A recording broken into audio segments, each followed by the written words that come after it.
আওয়ামী লীগ খারাপ, তারপরেও শেখ হাসিনা খারাপ। 560টা মসজিদ বানানোর পরও শেখ হাসিনা দুজকি। শেখ হাসিনার ঘরে কোরআন শরীফ যায় নামাজ পাইলেও সে দুজকি। বেজতি সমস্যা আমেরিকা না। কারণ কি? কেন আমেরিকা মুক্তিযুদ্ধ বিরোধী। এখন কি দর কেন আমেরিকা যদি এসে মদ খাওয়ানো শুরু করে, সমস্যা নাই। ঠিক যেমন চায়না যখন মুসলমানদের পুটকির চামড়া তুলে ফেলে, পিটায়া খাল তুলে ফেলে, দারু খাওয়ায়, শুয়োর খাওয়ায়, মসজিদের মধ্যে গান গাওয়ায়, মসজিদকে পাবলিক টয়লেট বানায়, তখন বাংলাদেশের জামাতে ইসলাম, হেফাজত ইসলাম, নিজাম ইসলাম, মুসলিম লীগ, কোন চুদির ভাই মুসলিম আলা, টুপি আলা, দাঁড়িয়ে আলা সমস্যা হয় না। তাদের কোনো সমস্যা হয় না। তাদের সমস্যা আওয়ামী লীগ 560টা মসজিদ বানাইলো, শেখ হাসিনা হচ্ছে মুসলমান। তাদের সকল সমস্যা হচ্ছে বঙ্গবন্ধু, তাদের সকল সমস্যা হচ্ছে শেখ মুজিব, তাদের সকল সমস্যা হচ্ছে শেখ হাসিনা, তাদের সকল সমস্যা হচ্ছে আওয়ামী লীগ। এই মৌলবীদের সকল সমস্যা হচ্ছে 71, এই মৌলবীদের সকল সমস্যা হচ্ছে জয় বাংলা স্লোগান। জঙ্গিবাদ নিয়ে যে কথাটা বলেছেন, আপনি উদাহরণ দিয়েছেন, এটা আমার দেশের জন্য, আমার জাতির জন্য, এমনকি মুসলিমদের জন্য এটা বিপজ্জনক। কারণ বিমান বাহিনীর ভেতরে জঙ্গিবাদের আস্তানা, যেখানে যেখানে টিটিপি, তেহরিকে তালেবান পাকিস্তানের মতো জঙ্গি সন্ত্রাসীরা আছে। আমি সবাই জানি যে পত্রিকায় এসেছে যে এই টিটিপির হয়ে বাংলাদেশের লোক আফগানিস্তানের পক্ষ হয়ে যুদ্ধ করতেছে পাকিস্তানের ভিতরে। এই টিটিপির হয়ে ইরান সীমান্তে 135 জন ধরা পড়েছে। তো আমরা তখনই বলেছি যে এটা তো সামনে পিছনে কত না জানি আছে। এখন দেখেন, খোদ আমরা শুধু দাবি করি যে মাদ্রাসায় যারা পড়ে এরা মূর্খ, এরা বর্বর, এরা অশিক্ষিত, এরা ইসলামের নামে এদেরকে জঙ্গিবাদী বানানো হয়। বিমান বাহিনীর যারা অফিসার হয় তাদেরও কি কওমি মাদ্রাসা থেকে পাশ করা? তারা নিশ্চয়ই না। আসলে জঙ্গিবাদ এখন যেমন বুয়েটে আছে, জঙ্গিবাদ যেমন ঢাকা ইউনিভার্সিটিতে আছে, জঙ্গিবাদ তেমনি আমাদের সেনাবাহিনীতে প্রবেশ করেছে, জঙ্গিবাদ তেমনি বিমান বাহিনীতে প্রবেশ করেছে, জঙ্গিবাদ তেমনি কোথায় নাই। তবে কি ভয়ঙ্কর কিছু ঘটছে? হ্যাঁ, কোনো সন্দেহ নেই। আমরা যখন এর প্রতিবাদ করলাম না দেশে জঙ্গিবাদ আছে, আমাদেরকে বলা হলো ভারতের দালাল, শেখ হাসিনার দোসর, নরেন্দ্র মোদীর দালাল। বাংলাদেশে বিজেপি শাখার প্রধান বলা হয় আমাকে। কাউকে বলা হোক না হোক, আমাকে বলা হয়েছে, এখন হয় ভবিষ্যতে বলা হবে। আমরা যখন বললাম বাংলাদেশে জঙ্গিবাদ আছে, ইসলামী জিহাদি আছে, সন্ত্রাসবাদী আছে, জঙ্গিবাদ আছে, গালি দিল। এখন রেড অ্যালার্ট বাংলাদেশে কে দিয়েছে? আমি রেড অ্যালার্ট ঘোষণা করেছি, বা যারা আমাদের দেখতেছেন সেই শ্রদ্ধেয় সম্মানিত দর্শকেরা দিয়েছেন? না। কে দিয়েছে? এই সরকার। আর এই সরকারের ছায়া সরকারকে জামাত, এই ছায়া সরকারকে আমার ভাবির পোলারা। তাহলে এই দেশে যখন রেড অ্যালার্ট দিল কারা? ওয়াকার সাহেব, জামাত, বিএনপি এবং ভাবির পোলারা।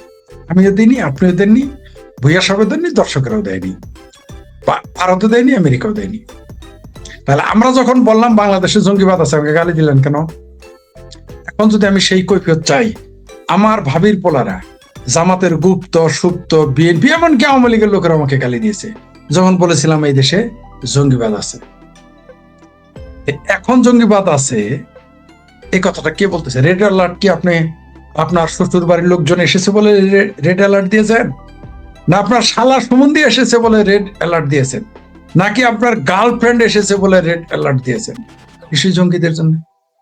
এখন এই জবাবটা কে দিবে? বাংলাদেশের পুলিশের কর্মকর্তা বলেছিল বাংলাদেশে কোনো জঙ্গিবাদ নাই, এটা আওয়ামী লীগের সাধারণ নাটক ছিল। এখন তো আওয়ামী লীগ নেই, এখন নাটক কে সাজাইছে? এখন নাটকটা কে সাজালো? ভুইয়া সাহেব না, আপনি আমজনতার মাঝে চাইবে না, আমিও না, আমাদের দর্শক বৃন্দ কে জানাবেন? এই প্রশ্ন করলে আরেক দিকে নিয়ে যাবে বয়ান, গালাগালি শুরু করবে। তারেক রহমান কি আওয়ামী লীগ? আমার ভাবির পোলারা কি আওয়ামী লীগ? জামাতে ইসলাম কি আওয়ামী লীগ করা শুরু করেছে? এখন কেন রেড অ্যালার্ট জারি হয়? এটা যদি আওয়ামী লীগের আমলে হতো, রেড বলা হয়তো এটা নাটক। এমনকি এখনো কেউ কোন নাটক বলতেছে। আচ্ছা, ধরে নিলাম আমরা এটা নাটক, এই নাটকটা কেন করা হচ্ছে, কি কারণে? মানে বাংলাদেশে জঙ্গিবাদ আছে বললে আপনি এখানে আরেকটা গালি দেওয়া হয় যে ওই লোক নাকি ইসলাম বিরোধী। আচ্ছা, আমি বললাম বাংলাদেশে জঙ্গিবাদ আছে, ইসলাম বিরোধী কেমনে হয়ে গেলাম? কেন? কি কারণে? তার মানে বোঝা গেল যারা ইসলাম প্রিয় তারাই জঙ্গিবাদী হয়, নইলে চেতবে কেন? যেমন গুপ্ত বললে জামাত শিবির খেয়ে, গুপ্ত বললে কি ভুইয়া সব খেপে? গুপ্ত বললে কি আপনি খেপেন? গুপ্ত বললে আমি কি? আমার বাড়ির সামনে যদি 1,00,000 সাইনবোর্ড লেখে গুপ্ত, আমার কি যায় আসে? ভুইয়া সাহেবের ঘরে লিখলে কি যায় আসে? আপনার বাড়ির সামনে লিখলে কি যায় আসে? কিন্তু দেয়ালে গুপ্ত লেখা দেখলে শিবির কেন খেপে? আচ্ছা, শিবির খেপেছে বুঝলাম না, বালকেরা জামাতের নেতা কেন খেপে? লেগেছে গুপ্ত, এতে আপনার এত কষ্ট কি? রাজাকার বললে খেপে না, গুপ্ত বললে খেপে। লেখে রাজাকার, রাজাকার। যেমন ওই যে বালাজারে নাকি সালাজারি নাকি খালাজারে একটা জামাতের পোস্টার বয়, জামাতের গুপ্ত পোস্টার বয় আলাজারি, সে বলেছে রাজাকার এখন আর নিন্দাবাচক শব্দ নয়, এটা ভালো শব্দ। বলুক না গুপ্ত ভালো শব্দ। যেমন যেমন আফসারি আরেক গুপ্ত রাজাকার, এই বদমাইশটা বলেছে গুপ্ত শব্দ নাকি কোরআন শরীফে 36 বার আছে। চিন্তা করে দেখেন, মানে এরা এদের কবে না জানি বলে ফেলে, আস্তাগফিরুল্লাহ, কবে না জানি বলে ফেলে যে বলৎকার করাও কোরআনে হাদিসে আছে। এইটা যদি বলে ফেলে আমরা অবাক হব। গুপ্ত নাম নাকি 36 বার আছে। সেই জন্য আমি বলেছি এদের গুপ্ত না বলে বলো গুপ্ত কেশ। সংসদের 72টা এমপি আন্ডার মেট্রিক হয়, তাহলে আল্লাহর ওয়াস্তে ছেড়ে দেয়া ছাড়া আর কি?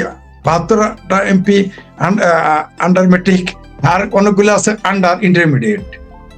তবে এটা বলেই কিন্তু আপনি শিক্ষিতদের আপনি ছন্দ দিতে পারেন না। আমরা ডক্টর সলিমুল্লাহকে চিনি, আমরা ডক্টর আরো 2-4 জন ডক্টরকে চিনি, আমরা বিরাট বড় পণ্ডিত, দার্শনিক, বিজ্ঞানী, গবেষক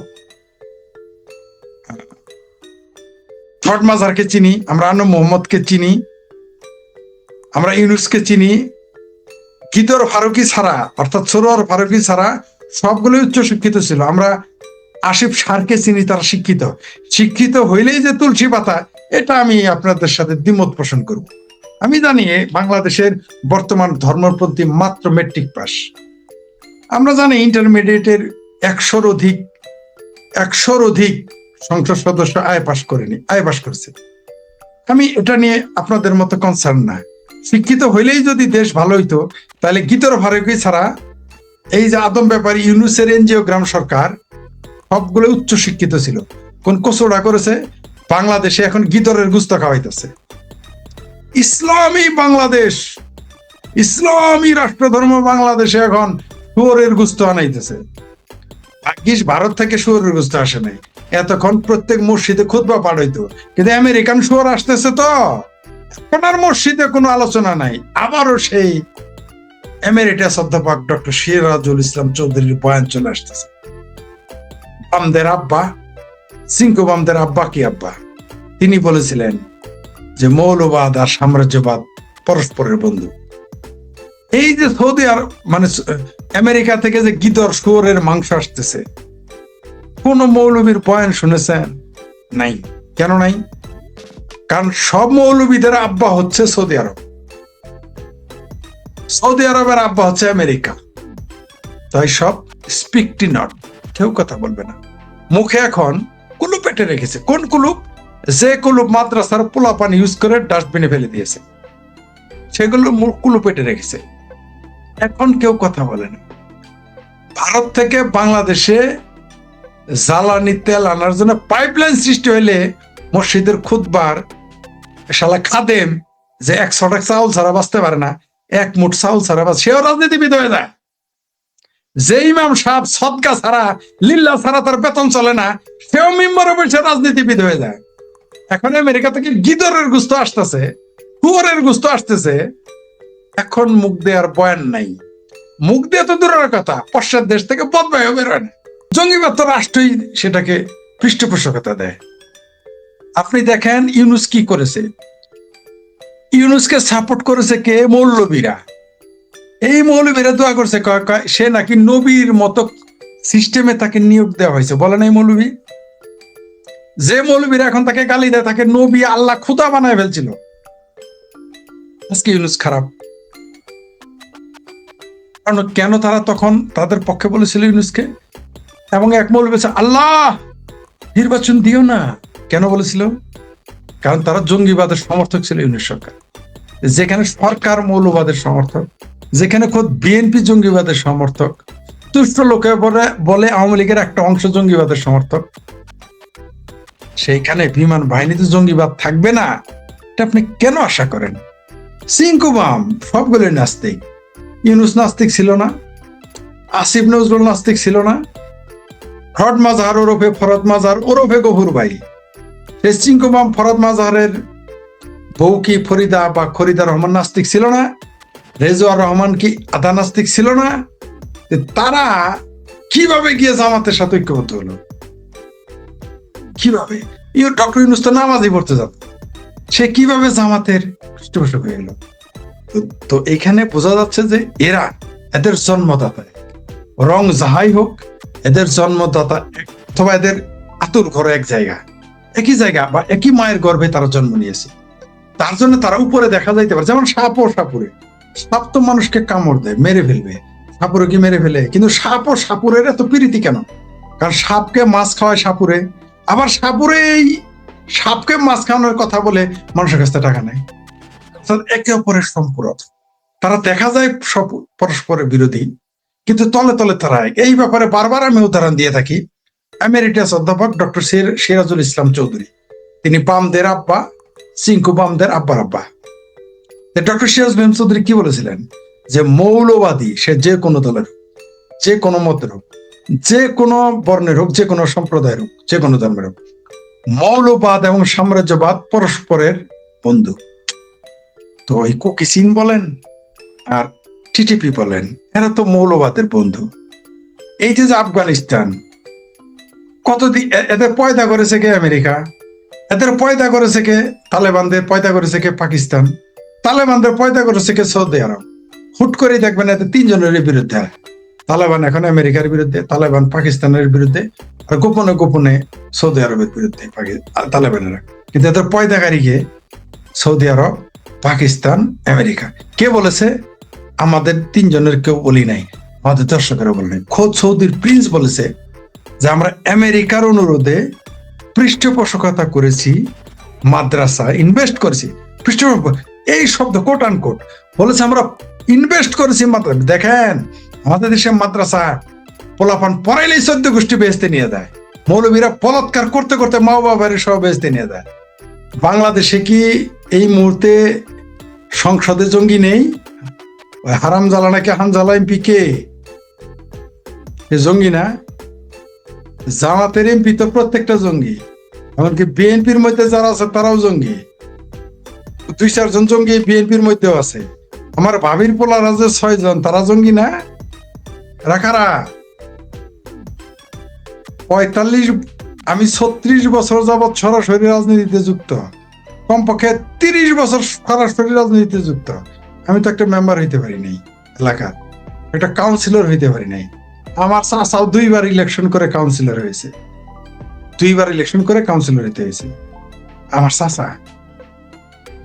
তো আমার ভাবির বলারা ওই শুক্র 8 দিনে যাদের রাজনৈতিক মুসলমানই হয় নাই, সর্বোচ্চ 36 দিনের রাজনীতিবিদ, তারাই এমপি হয়ে গেল। আর জঙ্গি না? ওই গিদার ফারুকি নাকি সরোয়ার ফারুকি তিচার ভাতার কে? সে জঙ্গি না? সে কবে রাজনীতি করেছে? সারা জীবন গাঞ্জা খাইছে, গাঞ্জা খাওয়ার পর প্যান্ট নিচ থেকে পরে যাইতো, প্রাডো গাড়িতে উঠতো বা অন্যান্য প্রাইভেট কারে উঠতো, প্যান্ট খুলে যাইত। গাঞ্জা খাইছে সারা জীবন, সে গিদর ফারুকি এমপি হয় কিভাবে? উপদেষ্টা হয় কিভাবে?